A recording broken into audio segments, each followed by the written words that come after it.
هایده خانم جون بیا آقا 3 شب نون نخوردم خاک بر سر گدای آقا 3 شب نون نخوردم پاچه میگیره نون نخوردم آقا یه کمک بکن. چیکار کنم نون نخوردی؟ برو کار کن. مگو چیز کار که جاودانی سرمایه‌گیست کار. منظور سرمایه جاودانگیست کار؟ حالا هر چی. آقا تو رو خدا کمک کن گشنمه.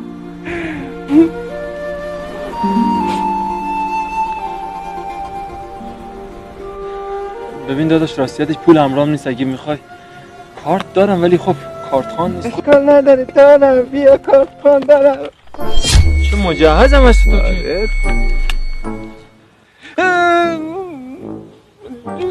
دون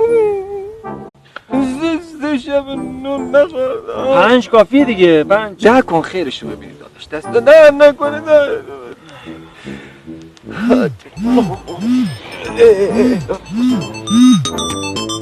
الو چی؟ کشید پایین؟ شبندر کشید پایین؟ دارا یکم کشید پایین؟ خاک بر سر گوسفندت کنم اونجا چه غلطی میکنی؟ من تو رو گذاشتم پای سیستم برای چی؟ خب شب جمعه چه غلطی میکردی که صبح جمعه فهمیدی؟ بابا ول کن گشایش میشه گشاد شدیم رفت واسه لازه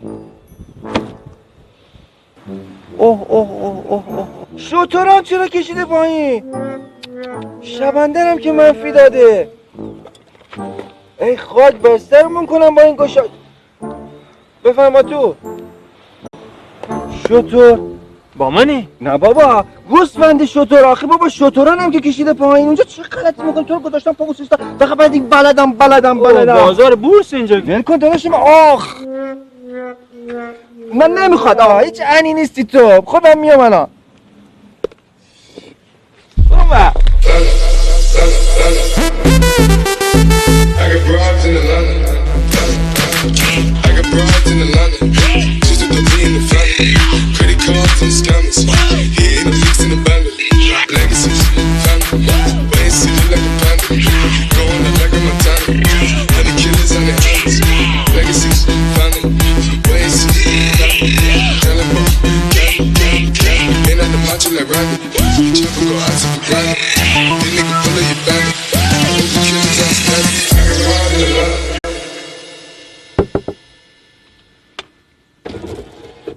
ببخشید آقا لباساتون مال خودت داداش. مال خودم. شما نون شب نداشتی بخوری؟ بعدن ما قورسیا گوشت و کباب میخوریم داداش. ما نون نمیخوریم که.